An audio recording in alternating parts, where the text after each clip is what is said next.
వెంకటేశ్వరానంద స్వామి వారు ఏం చేశారు, భక్తులను మరి వారి తల్లిదండ్రులను ఆశీర్వదించడానికి వారు సాయంత్రం రావడం జరిగింది.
నేను చాలా విశేషమైనటువంటి రోజు గ్రేటర్ హైదరాబాద్ సంవత్సరంలో చైర్మన్ జగనన్న, అదేవిధంగా ఈ యొక్క మా మున్పల్లి శ్రీనివాస్ గారి దంపతులు, కార్యవర్గ సభ్యులు అనేక మంది కలిసినటువంటి ఈ సామూహిక ఉపనయన కార్యక్రమంలో భాగంగా ఇప్పుడే పాదాసదండలు ఇవ్వడం జరిగింది. ఇట్టి మహత్తర కార్యక్రమానికి మీరందరూ నిజంగా చాలా ఎంతో అదృష్టవంతులు. ఇట్టి మహత్తర కార్యక్రమానికి స్వామివారు విచ్చేసి మీ అందరినీ ఆశీర్వదించడానికి వారు రావడం మీ అందరి అదృష్టంగా, మనందరి అదృష్టంగా భావన చేస్తూ స్వామివారు శంఖనాలు కాగానే స్వామివారు అనుగ్రహపరుస్తారు.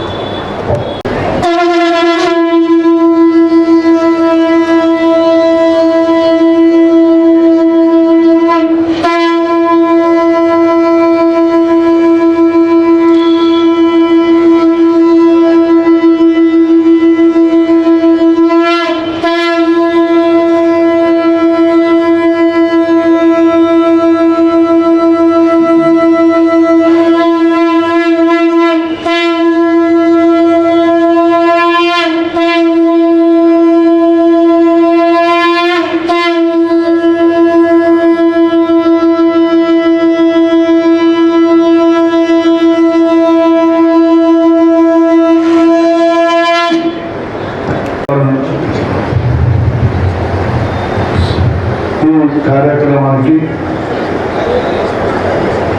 కల్వకుంట్ల శ్రీరామచంద్రమూర్తి గారు సంధ్యావందనం అభ్యాసన శిక్షణ సమితి ఇచ్చారు. వారు 100 కోట్ల గాయత్రి జప యజ్ఞము తలపెట్టారు. వారిని వేదిక రావాల్సిన మా అశ్వరాజు శ్రీనివాస్ గారి వేదికకి సరైన అర్పించున్నా. ఈనాడు ఇంత బృహత్తరమైన కార్యక్రమానికి మనకు అన్ని విధాలుగా చేదోడు వాదాలున్నటువంటి మా వారణాసి వంశీ గారిని వేదికకి సరైన అర్పిస్తున్నాం.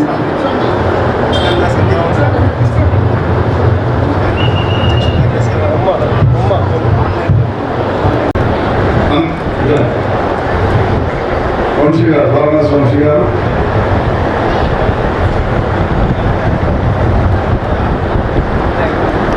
శ్రీ గురుభ్యో నమః. ఓం శ్రీ మాత్రే నమః. నారాయణ సమారంభాం శంకరాచార్య మధ్యమాం ఈశ్వర పర్యంతం వందే గురు పరంపర. కుప్పాలం శ్రీ సిద్ధేశ్వరి పీఠాధిపతులు మహిమాన్విత యోగి, కాళీ స్వరూపులు, కాల భైరవ స్వరూపులు, సిద్ధ పురుషులు, యతీశ్వరులు, పరమహంస పరిపురాధకాచార్యులు, జగద్గురువులు శ్రీ శ్రీ శ్రీ సిద్ధేశ్వరానంద భారతి మహాస్వామి వారి పాదపద్మములకు నమస్కరిస్తూ, ఉత్తరాధికారి పరమహంస పరిపురాధకాచార్యులు శ్రీ శ్రీ శ్రీ దత్తేశ్వరానంద భారతి స్వామి వారి పాదపద్మములకు నమస్కరిస్తూ, శ్రీ గాయత్రీదేవి పాదపద్మములకు నమస్కరిస్తూ, వేదికలంచిన పెద్దలందరికీ, ఇచ్చేసిన బ్రాహ్మణ బంధువులందరికీ కూడా నమస్కారం. తెలంగాణ బ్రాహ్మణ సేవా సంఘ సమాఖ్య గ్రేటర్ హైదరాబాద్ ఆధ్వర్యంలో ప్రతి సంవత్సర కాలంలో నిర్వహించే ఉచిత సేవా కార్యక్రమాల్లో భాగంగా మరి వాళ్ళ చక్కగా చక్కటి కార్యక్రమం బ్రహ్మశ్రీ రాచల్ల రవిచంద్ర శర్మ గారి ఆధ్వర్యంలో, వారి బృందం ఆధ్వర్యంలో, అదేవిధంగా తెలంగాణ బ్రాహ్మణ సేవా సంఘ సమాఖ్య రాష్ట్ర చైర్మన్ శ్రీ వెన్నంపల్లి జగన్మోహన్ శర్మ గారి ప్రత్యక్ష పర్యవేక్షణలో మీ అందరి సహకారంతో మా కమిటీ సభ్యులందరూ మేమందరం కలిసి కూడా మరి ఇక్కడ చూస్తున్నాం, కనుల పండుగగా, చూడముచ్చటగా, వైభవంగా, ఘనంగా సాగుతున్నాయి. చాలామందికి చప్పట్లు కొడితే ఏమనుకుంటారని కొట్టాలనిపిస్తుంది కానీ కొట్టరు. ఎందుకంటే మేము మొన్న మీటింగ్లో కూడా మీ అందరికీ చెప్పాము, మా గృహంలో ఏ విధంగా అయితే ఉపనయన క్రతువు నిర్వహిస్తామో అదే పద్ధతిలో ఎక్కడ లోటు లేకుండా చక్కగా మీరు రండి, స్నానం చేసి శుచిగా శుభ్రంగా ప్రాంగణానికి రండి, ఉపనయన క్రతువు చేసుకోండి. మీ తరపు నుంచి ఎన్ని వేల మంది వచ్చినా కూడా భోజన వసతి ఏర్పాటు చేస్తామని కూడా సగర్వంగా చెప్పడం జరిగింది. ఇవాళ మీరు నిర్వహిస్తున్న ప్రతి క్రియ కూడా ఒక సేవ భాగం ఉన్నా, దాంతో ఒక సేవ చేయాలనే ఒక సత్సంకల్పంతో అందరికీ కూడా ఈ యొక్క అవకాశం అందించే ప్రయత్నం. వాస్తవానికి 56 నుంచి 57 రిజిస్ట్రేషన్స్ అయినాయి. కానీ ఏదో కొంతమందికి అవకాశం ఇస్తే బాగుంటుందనే ఉద్దేశంతో కొంత ఏజ్ వరకు రిస్ట్రిక్షన్ పెట్టుకోవడం జరిగింది. సో ఇవాళ మనందరూ చక్కగా ఎంతో వైభవంగా జరిగినాయి. మన ఈ కార్యక్రమానికి వాస్తవంగా స్వామివారి ప్రోగ్రాము తర్వాత ఉండింది, ఇంత కార్యక్రమం ఉంది, మీరు రావాలి స్వామి పటువులందరినీ అనుకరించాలని చెప్తే కార్యక్రమాన్ని కుదించుకొని విశాఖపట్నం నుంచి నిన్న 12 గంటలు ప్రయాణం చేసి మన కార్యక్రమానికి వారికి మరొక్కసారి భక్తిపూర్వక స్వాగతం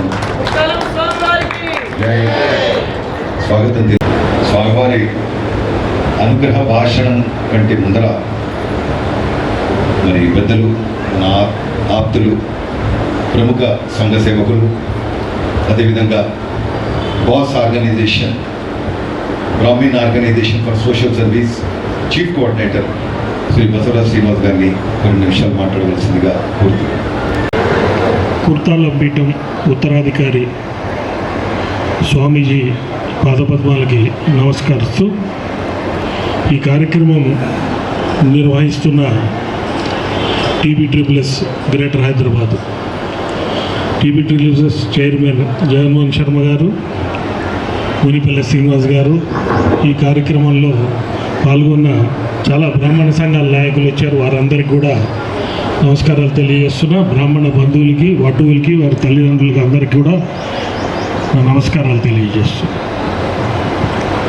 ఇవాళ ఉపనయనం అయిన తర్వాత రోజు గాయత్రి మంత్రం చదువుకోవాలి. ఓపిక ఉన్నవాళ్ళు సహస్ర గాయత్రి చేయాలి.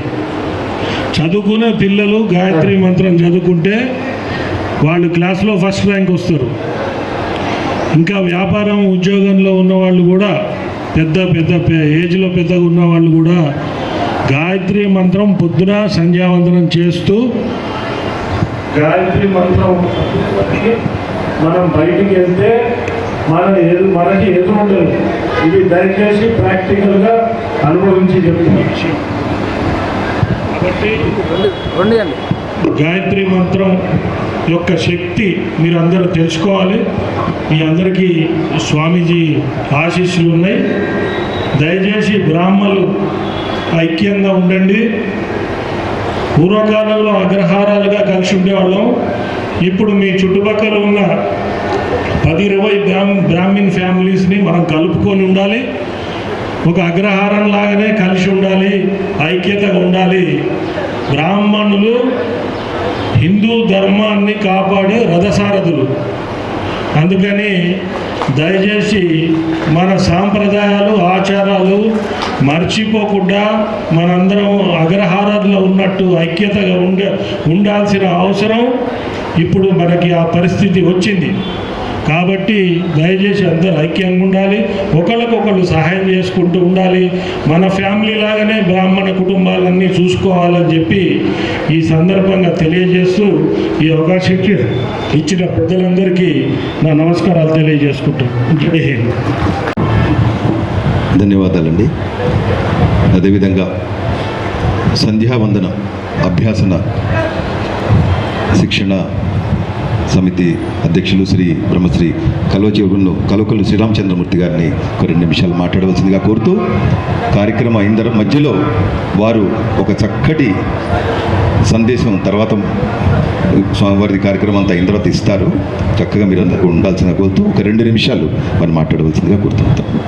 మధ్యమాం అస్మదాచార్య పర్యంతాం వందే గురు పరంపరాం.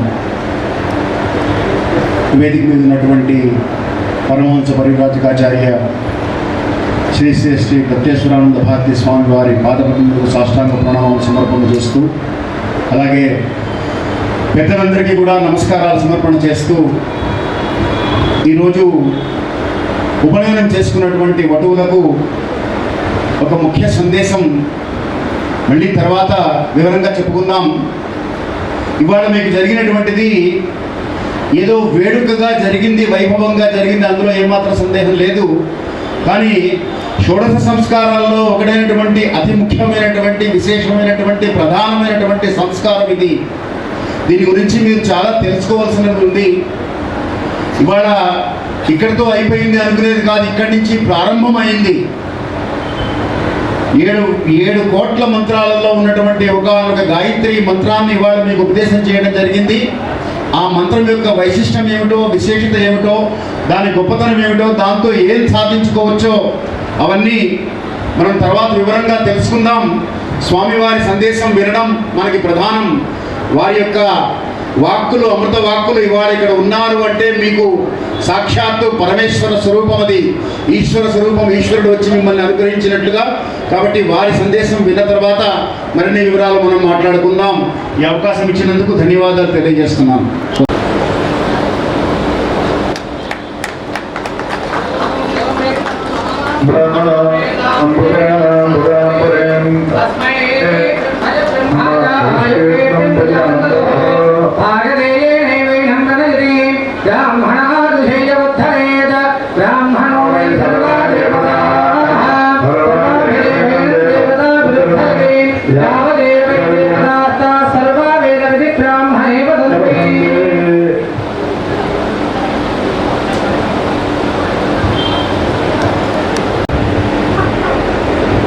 రాష్ట్ర చైర్మన్ శ్రీ వెన్నపల్లి జగన్మోహన్ శర్మ గారు అందరికీ సుపరిచితులు. సంఘాన్ని రాష్ట్ర వ్యాప్తంగా గ్రామాల స్థాయిలో, పల్లెల స్థాయిలో, పట్టణాల స్థాయిలో, జిల్లాల స్థాయిలో ఎన్నో కార్యక్రమాలు చేస్తూ, మరి హైదరాబాద్లో మేము చేసే నభూతో నభవిష్యత్ ఏ కార్యక్రమం చేసినా కూడా చక్కటి కార్యక్రమాలకి వారు మంచి ప్రోత్సహిస్తూ మరి నిన్నటి నుంచి వారంతా పర్యవేక్షిస్తున్నారు. వారికి ఎంత సమయం ఇచ్చినా సరిపోదు, ఎన్ని మైకులు ఇచ్చవలసిన అవసరం లేదు. అయినప్పటికీ మైక్ ఇస్తాము. క్లుప్తంగా ఒక 2 నిమిషాలు మాట్లాడవలసిందిగా ప్రార్థిస్తున్నాం. సిద్ధేశ్వరానంద స్వామి గారికి పాదపద్మాన్ని నమస్కారం చేస్తూ, ఉత్తర స్వామి పాదపద్మాన్ని నమస్కారం చేస్తూ, గ్రేటర్ హైదరాబాద్ అధ్యక్షులు, ఈనాటి కార్యక్రమానికి ముఖ్య సూత్రధారి, పాత్రధారి మా మున్పల్లి శ్రీనివాస్ గారికి, అదేవిధంగా ఇంత గొప్ప స్థలాన్ని మనకు మంచి కార్యక్రమానికి మరి మీరు ఇక్కడ చేసుకోండి అని చెప్పిన మా వంశీ గారికి, అదేవిధంగా రామచంద్రమూర్తి గారికి, ఇప్పుడే వేదిక దిగి వెళ్ళిపోయినటువంటి బస్వరాజ్ శ్రీనివాస్ గారికి, వివిధ సంఘాల నాయకులకు, ఇక్కడ ఉన్నటువంటి ఆచార్య భటువులకు, బ్రాహ్మణ బంధువులందరికీ పేరు పేరున మరి హృదయపూర్వక నమస్కారాలు తెలియజేస్తూ, నేను గత 10 సంవత్సరాల నుండి రాష్ట్ర వ్యాప్తంగా యజ్ఞోపవీతం ఒక సంస్థను ఏర్పాటు చేసి 10 సంవత్సరాల కాలం నుంచి వరంగల్లో ప్రతి సంవత్సరం 30 మంది, 40 మంది, 50 మంది, 70 మంది, 83 మంది వరకు కూడా కరోనా సమయంలో 5,000 కూడా ఉపనయనాలు నిర్వహించడం జరిగింది. ఈసారి మునిపల్లి శ్రీనివాస్ గారు హైదరాబాద్లో చేస్తానన్న తక్షణమే నేను రాష్ట్ర చైర్మన్గా శాశ్వత అయినాక చేస్తానా చేయనా అనే ఆలోచన ఉండే, ఆ లోటు కూడా తీర్చేసింది మా మునిపల్లి శ్రీనివాస్ గారు. వాళ్ళకి ఒకసారి చప్పట్లతో అభినందన తెలియజేస్తుంది. మంచి కార్యక్రమం చేస్తే ఎంత దూరమైనా వెళ్ళి మా సేవ చేస్తాం, మేము ముందుకుంటాం.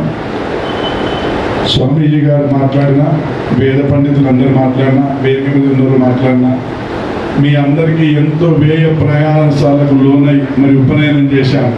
ఆ ఉపనయనానికి భాగంగా ఏంటంటే సూర్యుడు ఒక మగపిల్లవాడు ఘనత, వారికి మంచి బట్టలు పెట్టి కమ్మడి భోజనాలు పెట్టి అమ్మవారి స్వరూపంగా కొలిచిన ఘనత కూడా మరి మునిపల్లి శ్రీనివాస్ గారికి కలిగింది. వివాహ పరిచయ వేదిక, జాబ్ మేళ, సహస్ర సువాసిని పూజ, ఇంకా ఏ సేవ మిగిలింది అంటే బ్రాహ్మణ సేవ ఇంకో రకంగా మిగిలిందని ఉపనయన కార్యక్రమం, బృహత్తరమైన కార్యక్రమం ఏర్పాటు చేసుకొని గత నెల రోజుల బట్టి బ్రహ్మాండంగా ఈ కార్యక్రమాన్ని రూపకల్పన చేసి నిన్నటి నుంచి రాత్రి 12 గంటల వరకు ఇక్కడనే ఉండి మరి ఇన్ని ఏర్పాట్లు చేసి మరి ఈ కార్యక్రమం చేసినట్టు మామూలు ముచ్చట కాదు. మన ఇంట్లో చేసుకుంటే ఇదే కార్యక్రమానికి అతి తక్కువ 50,000, ఎక్కువైతే 5 లక్షల వరకు ఖర్చు పెట్టుకున్నాం.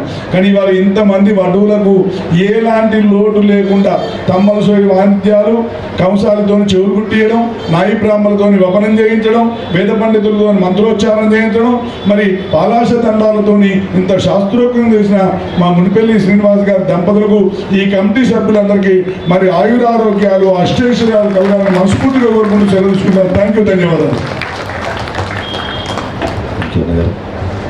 అదేవిధంగా మా బాల్య మిత్రులు, అలకాపురి కాలనీ అధ్యక్షులు, మరి కార్యక్రమం ఇప్పుడే కాదు, కానీ ఎప్పుడైనా కూడా కార్యక్రమాలు మన దగ్గర పెట్టండి అని గత 20 సంవత్సరాలుగా నాకు ప్రోత్సహిస్తూనే ఉన్నారు. వారి కోరిక మేరకు, మా అందరి కోరిక మేరకు మరి చక్కటి కార్యక్రమం మరి పార్కులో నిర్వహించే అవకాశం కల్పించిన శ్రీ వారణాసి వంశీ గారిని మాట్లాడాల్సిందిగా కోరుతున్నాను.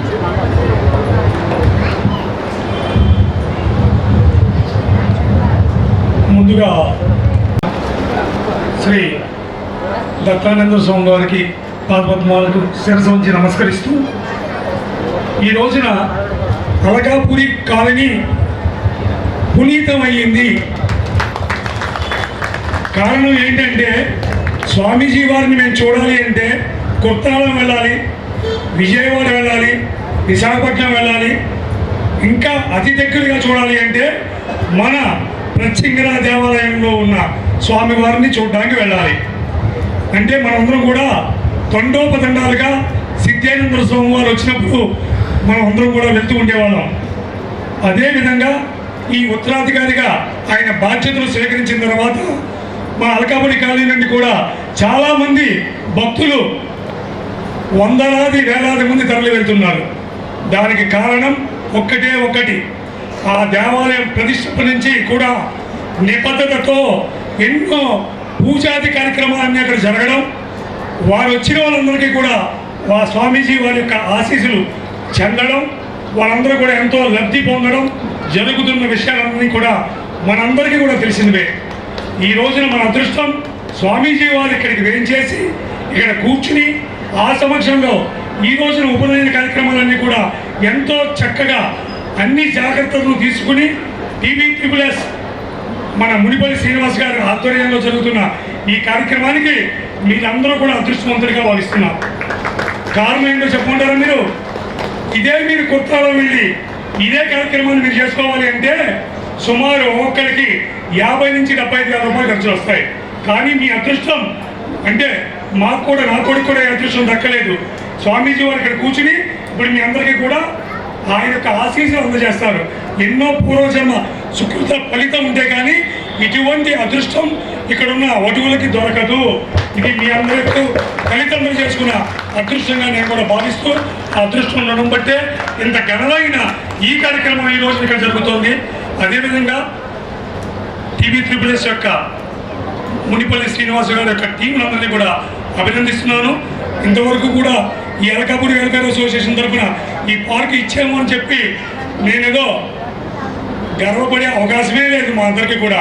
కారణం ఏంటంటే స్వామీజీ యొక్క ఆశీస్సులు మా అందరికీ, మా కాలనీ ప్రజలందరికీ కూడా లభిస్తాయని ఒక్క స్వార్థంతోనే ఈ కార్యక్రమం మేము కూడా చేస్తున్నాము. కాబట్టి స్వామీజీ ఈ అలకాపూడి వాస్తవులందరినీ కూడా ఆశీర్వదించవలసిందిగా సభాముఖంగా మీ అందరితో పాటు నేను కూడా వేడుకుంటూ ఈ అవకాశాన్ని ఇచ్చిన మీ అందరికీ మరియు మునిపల్లి శ్రీనివాస్ గారికి కూడా ధన్యవాదాలు తెలియజేసుకుంటూ స్వామీజీ వద్ద సెలవు తీసుకుంటున్నా.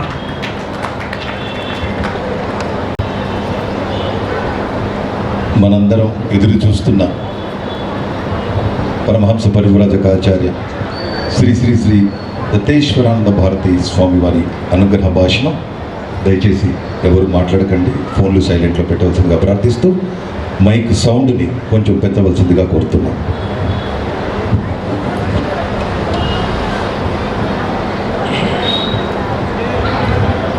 జై గురుదత్త. నారాయణ సమారంభాం శంకరాచార్య మధ్యమ శ్రీ సిద్ధేశ్వర పర్యంతం వందే గురు పరంపర. శంకరం శంకరాచార్యం కేశవం బాదరాయణం సూత్రభాష్యకృతో వందే భగవంతో పునః. ఈరోజు ఇంతమంది వటువుల్ని ఒక్కసారిగా చూడడం చాలా కనుల పండగగా ఉంది. ఎంతో సంతోషంగా ఉంది. అందరూ ఒక్క చోటలాగా చేరి ఈ కార్యక్రమంలో పాల్గొనడం. అయితే మనకి శాస్త్రాల్లోనూ పురాణాల్లోనూ బ్రాహ్మణుల్ని ద్విజులు అంటారు. ఎందుకు అంటే ద్విజుడు అంటే 2 జన్మలు కలిగిన వాడు. అంటే మనం తల్లి గర్భం నుంచి పుట్టిన తర్వాత ఒక జన్మ కింద తీసుకుంటాం. మరి 2వ జన్మం ఎప్పుడు అండి అంటే ఈ ఉపనయన కార్యక్రమం అయిన తర్వాత 2వ జన్మ కింద పరిగణిస్తాం. ఉపనయన కార్యక్రమానికి, ఉపనయన సంస్కారానికి అంత గొప్ప విలువ ఉన్నది. ఎందుకండి ఉపనయనంకి అంత విలువ అంటే శాస్త్రంలో చెప్పబడిన ఏ సంస్కారమైనా, ఏ యజ్ఞాలైనా, క్రతువులైనా ఆచరించాలంటే ఖచ్చితంగా ఉపనయనం అయి ఉండాలి. ఏ మంత్రానుష్ఠానం చేయాలన్నా, గాయత్రి మంత్రానుష్ఠానం చేయాలన్నా ఖచ్చితంగా మనకి ఉపనయన సంస్కారం అనేది జరిగి ఉండాలి. ఒక బ్రాహ్మణుడు అనిపించుకోవాలి అంటే అది ఉపనయన సంస్కారంతో మొదలవుతుంది. మిగిలినవంతా నామమాత్ర బ్రాహ్మణుల కింద మాత్రమే పరిగణిస్తాం. అయితే అలాగా ఇప్పుడు ఉపనయన సంస్కారం ఇప్పుడు మీరు అందరూ చేసుకున్నారంటే ఇది మీకు మరో జన్మ కింద లెక్క. ఎందుకంటే ఈ జన్మ అమ్మవారి అనుగ్రహాన్ని పొందిన జన్మ అన్నమాట. మీరు ఇప్పుడు గాయత్రి ఉపదేశం పొందారు. గాయత్రి ఉపదేశం పొంది మీకు మీ గోత్రంలో కొన్ని త్రయాఋషయ గోత్రాలు ఉన్నాయి, పంచఋషయ గోత్రాలు ఉన్నాయి. ఏమిటండి అంటే ఇప్పుడు మీ గోత్ర ఋషితోటి మీకు ఒక అనుబంధం ఏర్పడింది. ఆ గోత్ర ఋషి దగ్గర నుంచి వస్తున్న గాయత్రి మంత్రం ఏదైతే ఉన్నదో తరతరాలుగా అది తర్వాత తరాలకు అలాగే ఇవ్వబడుతూ జరిగింది. అలాగే మీ ముందు మీ తాతగారు, మీ తండ్రి గారికి, మీ తండ్రి గారి నుంచి మీకు అలాగా గాయత్రి మంత్రం గోత్ర ఋషి నుంచి మొదలయ్యి ఇప్పుడు దాకా కొనసాగుతూనే ఉన్నది. ఆ దారం విడవకుండా పట్టుకుని మనకి చేరుస్తున్నారు చూడండి. అందుకనే తండ్రి మనకి మొదటి గురువు అవ్వారు. ఎందుకంటే గాయత్రి ఉపదేశం చేశారు కాబట్టి. అలాగే ఇప్పుడు మనం ఋషి గురించి చెప్పుకుంటున్నాం కదా, గోత్ర ఋషి.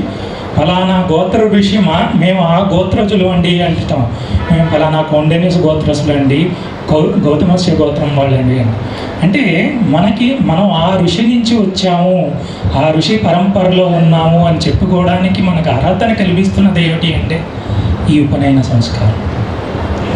ఇంకొకటి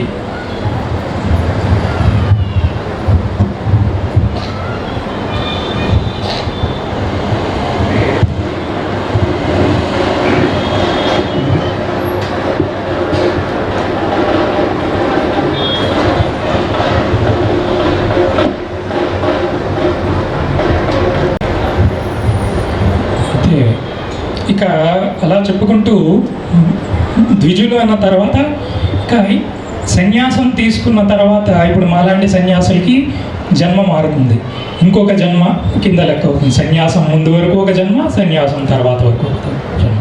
ఇప్పుడు విద్యారణ్య మహర్షుల వారిని తీసుకుంటే వారి జీవితంలో ఒక చిన్న ఉదాహరణ ఉంటుంది, ఒక చిన్న కథ. ఆయన లక్ష్మీ అమ్మవారి కటాక్షం కోసం ఘోరమైన తపస్సు చేస్తారు. ఆఖరికి నిద్రాహారదులు అని పూర్తిగా గాలి మీదే ఆధారపడి కఠోరమైన తపస్సు చేస్తారు. ఇక లక్ష్మీదేవి ప్రత్యక్షం అవుతుంది. ఆయన ఏం కావాలి నీకు అంటుంది. నాకు విశేషమైన లక్ష్మీ కటాక్షాన్ని ప్రసాదించు అని అడుగుతారు.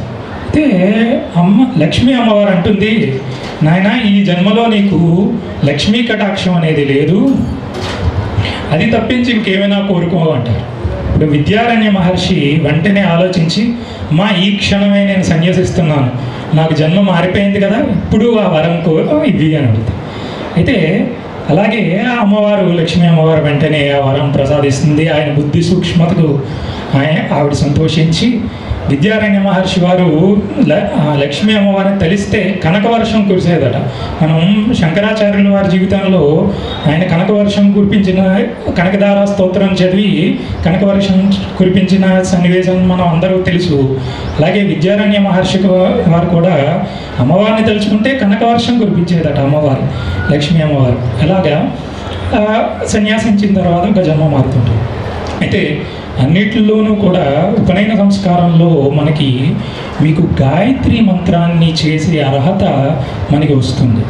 గాయత్రి మంత్రం సామాన్యమైన మంత్రం కాదు, ఎన్నో కోట్ల మంత్రాలు ఉన్నాయి. ఇంచుమించుగా మనకి మంత్రశాస్త్రాల్లో 7 కోట్ల వరకు మంత్రాలు ఉన్నాయి, ఇంకా ఎన్నో మంత్రాలు ఉంటూనే ఉన్నాయి. అయితే మనకి భగవద్గీతలో శ్రీకృష్ణుడు చెప్తాడు, మంత్రాలన్నిటిలోనూ గాయత్రి నేను అంటాడు. అంత గొప్ప మంత్రం గాయత్రి మంత్రం అంటే. ఏదో సామాన్యమైన మంత్రం అనేది మనం అనుకోవద్దు. గాయత్రి వల్ల ఒకటే ఒక మాట చెప్తాను మీకు. విశ్వామిత్ర మహర్షి గాయత్రి మంత్రంతో బ్రహ్మ సృష్టికి ప్రతి సృష్టి చేయగలిగాడు అంటే ఆ మంత్రం యొక్క శక్తిని మీరు గ్రహించండి. మనం రెండవది ఏమిటి అంటే ఆ గాయత్రి మంత్రంలో మీరు చేయగా మీకు కొన్ని రోజులు మాత్రమే చేయండి ఒక సహస్ర గాయత్రి, మీకు అందులోని ఒక గొప్పతనం మీ అంతటా మీరే అనుభవంలోకి పొందుతారు. ధియోయోన ప్రచోదయాత్ అంటారు. అంటే బుద్ధిశక్తిని ప్రచోదయం చేస్తుంది. ఇలాగే మనం ఇప్పుడు మనకి ఉపనయనం చేయగానే వేదాలు అభ్యసించడానికి అర్హత లభిస్తుంది. వేదాలు అభ్యసించాలి అంటే ఎంతో బుద్ధిశక్తి కావాలి.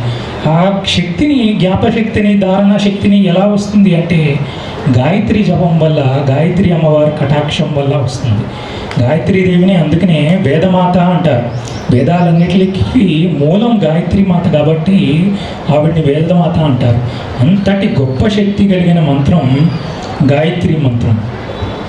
అలాగే రెండవది ఇక ఉపనయనం చేసుకున్న తర్వాత అందరూ ఇంకొకటి తప్పనిసరిగా ఆచరించవలసింది సంధ్యోపాసన, సంధ్యావందనం.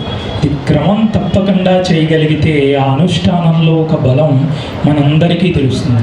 ఎట్టి పరిస్థితుల్లోనూ మీరు ఒకటే ఒక నియమం పెట్టుకోండి, ఇంకా ఏ పూజలు పునస్కారాలు చేసినా చేయలేకపోయినా క్రమం తప్పకుండా మాత్రం సంధ్యావందనం చేయగలిగితే ఆ శక్తి అనేది ఆ యొక్క వటువులోకి ప్రవేశించి ఆ శక్తి మిమ్మల్ని నడిపిస్తూ ఉంటుంది. వారిని గాయత్రి అమ్మవారే చేయి పట్టుకొని తీసుకువెళ్తుంది, మార్గదర్శకం చేస్తుంది. ఇక మీకు జీవితంలో ఎటు వెనక్కి తిరిగి చూసుకోవాల్సిన అవసరం లేదు. పురుషార్థాలన్నిటికీ అమ్మవారే మిమ్మల్ని ఆ పురుషార్థాలన్నీ లభించేటట్టు చేస్తుంది. గాయత్రిలో ఉన్న శక్తి అది. చూడండి, అది ఈరోజు అంటే సంధ్యావందనం చేయడం ఒక పెద్ద దీని కింద మనం పరిగణిస్తున్నాం, కానీ కార్యం కింద అవి నిత్యకర్మలు. సంధ్యావందనం అనేది ఇప్పుడు మనకి శాస్త్రం చాలా బేసిక్ అన్నమాట, బేసిక్ కింద చెప్పింది ఇది. సంధ్యావందనం అంటే బ్రాహ్మణుడికి సంధ్యావందనం చేయడం అనేది నిత్య కర్మతో, అదేదో మనం ఈరోజు సంధ్యావందనం చేస్తున్నాం అంటే సంధ్యావందనం చేయడం పెద్ద గొప్ప కర్మ కింద అనుకుంటున్నాం, కానీ నిజంగా చెప్పాలంటే అది చాలా నిత్య కర్మల్లోకి తీసుకోబడింది. అందుకనే కాకపోతే ఇప్పుడు చూడండి, మనకి దత్తాత్రేయ స్వామి వారు ఒకసారి ఒక చోట చెబుతూ అంటారు, ఎవరింట్లో భోజనం చేయవచ్చు, ఎవరింట్లో చేయకూడదు అనే మాట ప్రస్తావన ఇచ్చినప్పుడు అంటారు, కనీసం సంధ్యావందమైనా చెయ్యని బ్రాహ్మణుడిలో భోజనం చేయకూడదయ్యా అంటారు. అంటే చూడండి, ఎంత కనీసం సంధ్యావందనం అన్నారంటే బ్రాహ్మణుడికి మొదట చేయవలసిన కార్యం ఏమిటండి? సంస్కారం కానీ, మనకి పూజ కానీ, లేకపోతే క్రతువు కానీ ఏమిటి అంటే ఉపనయనం తర్వాత సంధ్యావందనం. అందుకనే సంధ్యావందనాన్ని ఎప్పుడూ వదలద్దు. ఈరోజు ఇప్పుడు చూడండి, మనకి ఈ వేదిక మీదే ఉన్నారు, సంధ్యావందనాన్ని ఉచితంగా నేర్పిస్తున్నారు అందరికీ. ఎందుకంటే మనకి ఈ పాశ్చాత్యక సంస్కృతి పైకి వచ్చి మన సంస్కృతిని మనం మర్చిపోతూ ఉన్నాం. సంధ్యావందనాలు అవి ప్రక్రియలు, ఆ క్రియలు కూడా చాలామంది మర్చిపోతున్నారు. ఆచరించడం అనేది అదేదో పెద్ద కార్యం కింద అయిపోయింది. అందుకనే ఎంతోమంది ఇలాగా వాలంటరీగా సంధ్యావందనం అది నేర్పిస్తున్నారు. నాకు చాలా సంతోషం అనిపించింది వారు అలా చెప్తుంటే. ఇలా సంధ్యావందనం అందరి చేత ఉచితంగా చేస్తుందంటే నిజంగా లోక కళ్యాణానికి పాటుపడుతున్నట్టే. అయితే ఇంకొకటి చెప్తానండి, అందరూ మనం గుర్తుంచుకోవాల్సింది, మనకి బ్రాహ్మణుల్లో ఎంతో శక్తి ఉన్నది. వేదాలు నిలిచినంత కాలం ధర్మం ఈ భూమి మీద నిలుస్తూ ఉంటుంది. ఆ వేదాలను నిలబెట్టాల్సిన ధర్మం బ్రాహ్మణుల భుజాల పైన ఉన్నది. అందుకనే బ్రాహ్మణుడికి అంత గొప్పతనం. చూడండి, మన స్వస్తి దాంట్లో కూడా గోబ్రాహ్మణస్య శుభమస్తు నిత్యం అంటారు. ఎందుకు గోవుని బ్రాహ్మణుని ఎందుకు లోకా సంస్థ అని తర్వాత చెప్పారు, కానీ గోవుని బ్రాహ్మణుని ఎందుకు అంత ప్రత్యేకంగా చెప్పవలసి వచ్చింది అంటే, బ్రాహ్మణులు వేదాలని నిలబెడుతున్నారు. వేదాధ్యయనం చేసి ఈ రోజుకి వేదాలు నిలుస్తున్నది అంటే ఎవరి వల్ల? వేదాధ్యయనం చేయడం వల్ల, మన బ్రాహ్మణుల వల్ల కదా. ఆ వేదాధ్యయనం చేయడానికి మీకు అర్హత ఎలా లభిస్తున్నది?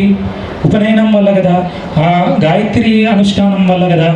అందుకనే మనకి వేదాలు నిలబెట్టగలిగిన ధర్మాన్ని మనకి భుజాల మీద ఉన్నది కాబట్టి అందరూ కూడా వేదాల పట్ల గౌరవాన్ని, వేదాలను నిలపాల్సిన ధర్మాన్ని మనం ప్రత్యక్షంగా నిలుపుకోవచ్చు. అందరూ వేదం చదవలేకపోవచ్చు ఈ రోజుల్లో, కానీ వేదం చదివే వాళ్ళని తప్పనిసరిగా మనం ప్రోత్సహించాలి.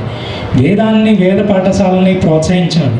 అలాగే గోవుల్ని ప్రోత్సహించాలి. గో సంరక్షణని మనం అందరం, మన ధర్మం సనాతన ధర్మంలో పుట్టినందుకు గోవుల్ని రక్షించుకోవడం అనేది మనందరి కర్తవ్యం. ఎందుకంటే గోవుని రక్షించుకోవాలంటే గోవు తల్లితో సమానం అని చెప్తారు. ఇప్పుడు చూడండి, మనకి బిడ్డ పుట్టిన తర్వాత ఈ మిగతావి శాస్త్రాలవన్నీ పక్కన పెడితే, బిడ్డ పుట్టిన తర్వాత ఒకవేళ బిడ్డకి తల్లి పాలు చాలట్లేదు అనుకోండి, ఎవరు పాలు ఇస్తాం? గోవు పాలే కదా ఇస్తున్నాం. అందరూ తల్లిలు ఉన్నారు. చాలామందికి కొన్నిసార్లు తల్లి పాలు సరిపోకపోవచ్చు. ఇప్పుడు గోవు పాలు ఇచ్చి బిడ్డల్ని మనం రక్షించుకుంటున్నాం కదా.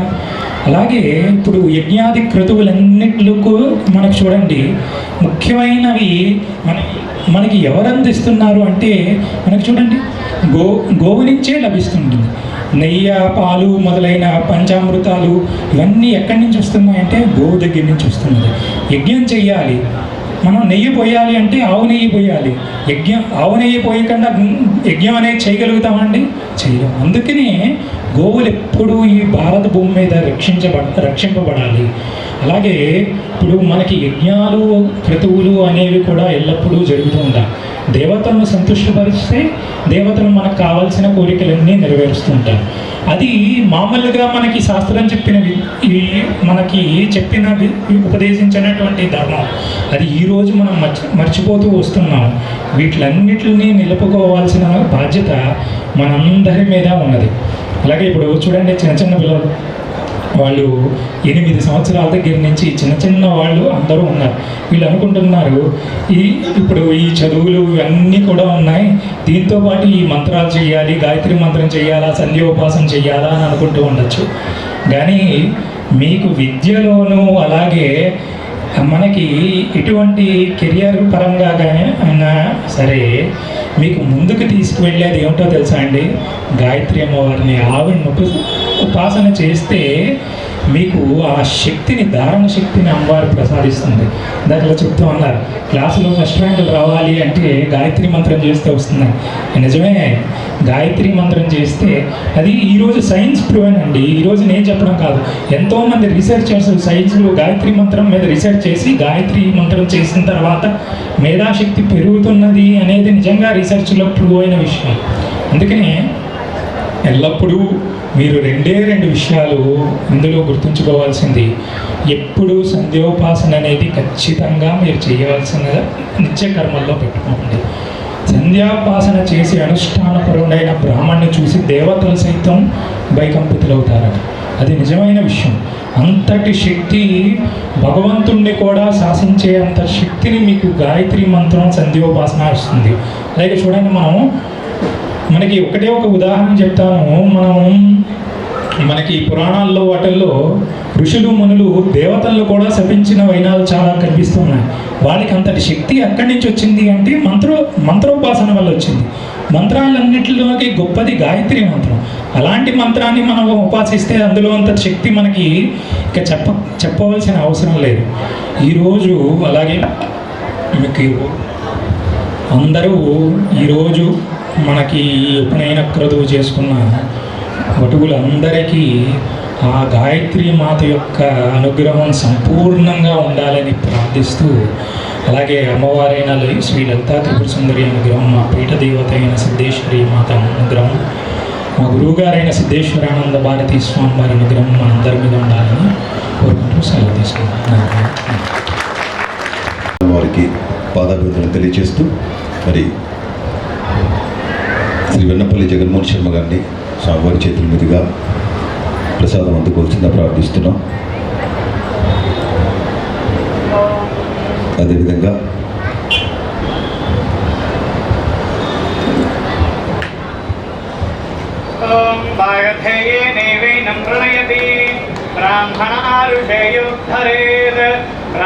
అదేవిధంగా శ్రీ వారణాసి వంశీ గారు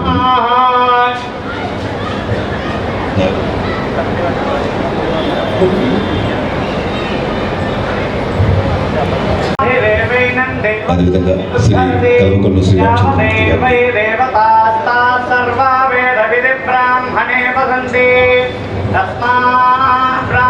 అదేవిధంగా చక్కటి కార్యక్రమం నిర్వహించిన శ్రీ రాచల్ల రవిచంద్ర శర్మ గారిని,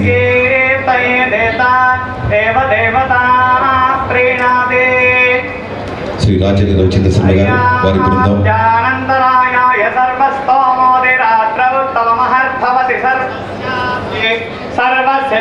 సర్వమేవ తేనాప్నోతి సర్వం జయతి. పశ్యతి పౌత్రం ప్రజయా పశుభిర్మిథునైర్హోత్రం జిహ్వరి యవశేన దేవం వేద. శ్రీ గంటి నరేష్ గారిని సోనింగా ఆహ్వానిస్తున్నాం. నైవేనం ప్రణయతి బ్రాహ్మణారుషయోద్ధరే దేవతాభిరుద్ధరతి యావదేర్వై దేవతాస్తాః సర్వా వేదవిది బ్రాహ్మణే వసంతి. హైదరాబాద్ కమిటీ సభ్యుల ఆధ్వర్యంలో స్వామివారి గారికి మరి ఫల సమర్పణ చేయవలసిందిగా కోరుతున్నాం. హైదరాబాద్ సర్వదేవత్యం వైవాసః సర్వా ఏవ దేవతా ప్రీణాదే లోకానాం భిజదే భవరోగిణాం నిధయే సర్వ విద్యానాం దక్షిణామూర్తయే నమః. స్వర ప్రోక్తో వేదాంతే ప్రతిష్ఠితః తస్య ప్రవితులీనస్య యః పరః స మహేశ్వరః. భ్యాన్నవః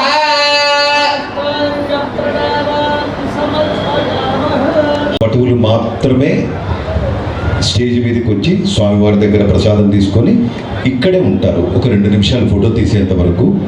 మిగిలిన వటువులు దయచేసి రాకండి, ఎందుకంటే సమయం కాలాతీతమైన. సేవా సంఘ సమాక్ష రాష్ట్ర కమిటీ తరఫున వివిధ జిల్లాల నుంచి వచ్చిన పెద్దలందరికీ, అదేవిధంగా శ్రీ గొల్లపూడి రాజేశ్వరరావు గారికి, శ్రీ నారాయణరావు గారికి, శ్రీ మంగు నాగరావు గారికి, వారి కమిటీ సభ్యులందరికీ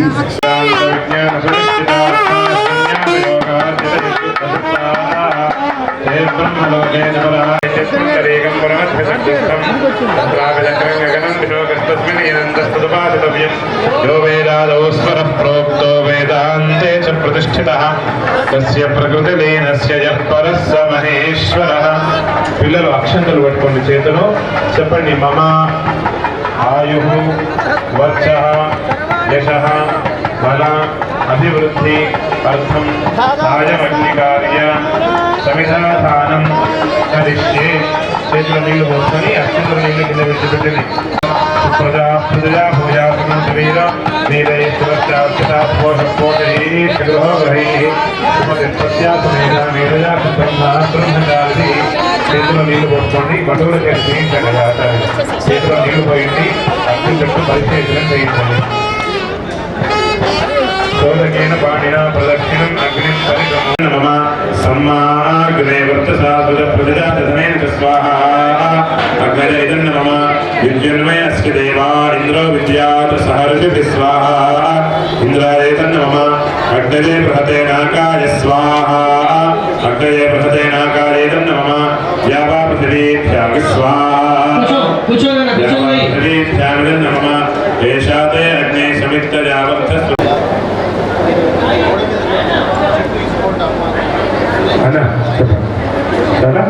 అయ్యా 4 సార్లు నెయ్యి తీసుకోండి ఆచార్యుల వారు. అయ్యా మీరు పెట్టిన తర్వాత ఏమైనా మిగిలితే పక్కకు పెట్టండి, తర్వాత మళ్ళీ వినియోగం అవుతాయి. 4 సార్లు నెయ్యి తీసుకోండి, ఒక దాంట్లో ఒక దాంట్లోకి. పెద్దలు కూడా తీసుకోండి.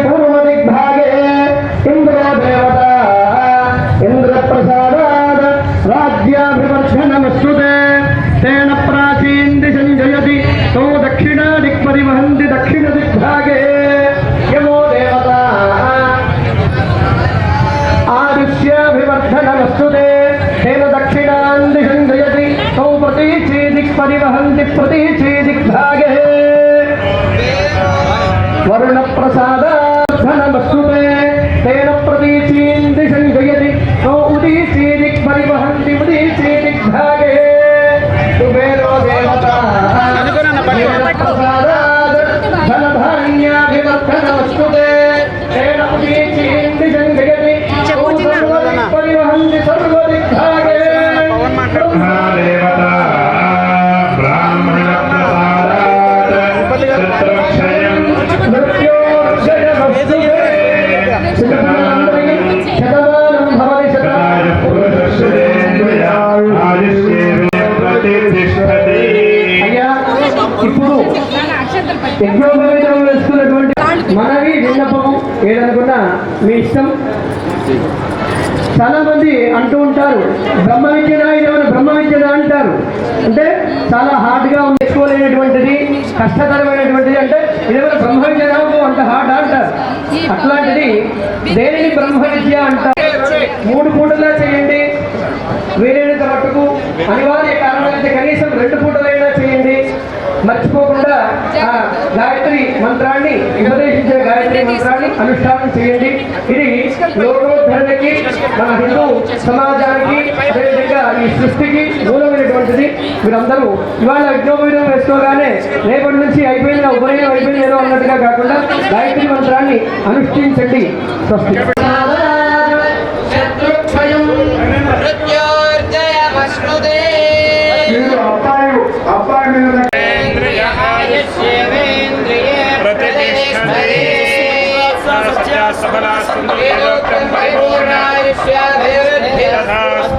సామూహిక ఉపనయన విషయేషు ఇష్టదేవత, గురుదేవత, గృహదేవత,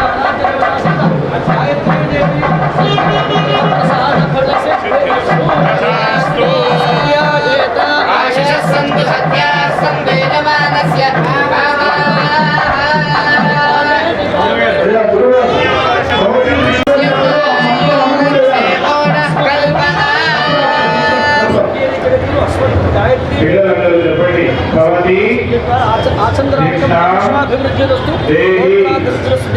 భవతి శిక్షా దేహి, భవతి శిక్షా